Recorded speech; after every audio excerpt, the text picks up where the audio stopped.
Definitely have a lot of wisdom within you. What advice would you give to a young artist watching right now?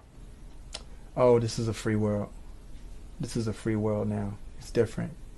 And there are some restrictions, but there's no restriction in you being exposed to the world to be discovered as an artist.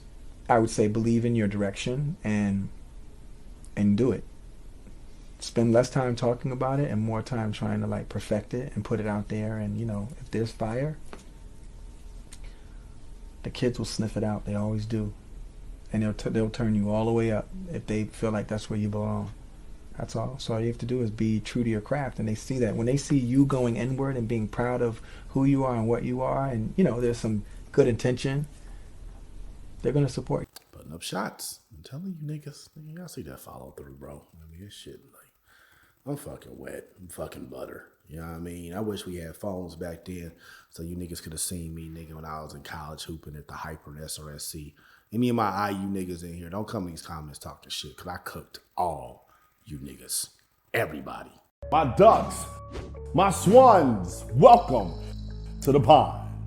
My name is Dorian from Group82Music.com. Right here we got Pharrell giving advice to new artists who want to make it. What'd he say? Put the shit out. He made it very simple. Stop fucking talking and just put the shit out. Spend more time trying to perfect it. Now, I don't like that perfect term because I feel like with artists, that can get taken to an extreme. Y'all be working on something for 6, 8, 9 months, nigga, try to perfect some shit. Nothing's gonna be perfect. You gotta put the stuff out. Stop talking about it and do it. There's been this rise of entrepreneurship because of COVID and everything that's going on, which is great. I love it. And I've got invited to so many mastermind groups and meetings, and we're gonna meet in the barbershop and do this and all that stuff. And I always turn them things down. And I don't turn them down to be disrespectful to the people that invite me. I appreciate the fact that they want my opinion when it comes to social change and especially with business and entrepreneurship. But the reason I turn that shit down, because I ain't with all that talking shit. I'm not with it.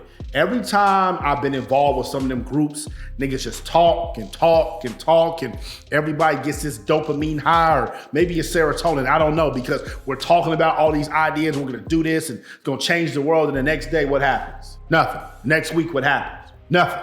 And 6 months from now, niggas in the same spot they was when they had that fucking meeting. Stop talking and just do it. I'm doing my shit. I'm building Group 82. You do your shit.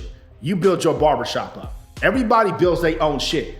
And when we see the collaborations are necessary, because we all are kings and queens in our own domain, that's when we can connect, right? Y'all need something done at Group 82? As a realtor, hey, I need you to design his website and make sure it's Facebook pixelated. Boom, here we go, I got you.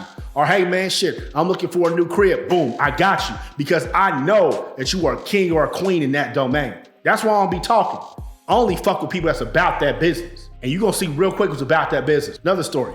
Somebody invited me to be on their podcast. She invited me to be on her podcast. She sent me a DM, long message. And in the message, she was like, I usually don't invite podcasters on my podcast, but she be saying some real stuff. I'm like, kind of a backhanded compliment, but okay. I said, cool, let's do the podcast. Email here, the date that works, lock it in, whoop-de-whoop. She never emailed me, which is cool, right? She sent me a message yesterday saying, hey, ready to have you on the podcast. Still ain't emailed me. And said, can you send me your stuff so I could do research on the guests? I got a podcast. I don't ever ask the guests to send me nothing. Why? Because we got fucking Google. She acknowledged that her podcast didn't have a big following. So she said, I'm really gonna help bring the audience over. So let me get this straight. You want me to bring my audience to your podcast and do all the research on myself for you too?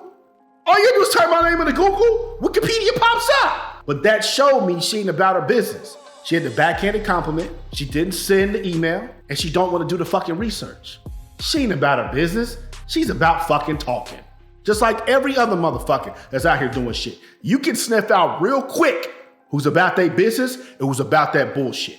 If you about that business, serious business, and not that bullshit, click the link in the bio, prove it.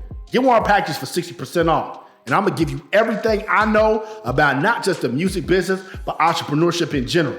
You about that business, right? If you don't click and you don't buy, Nigga, you on that bullshit. I'm out the pod. Y'all stay true.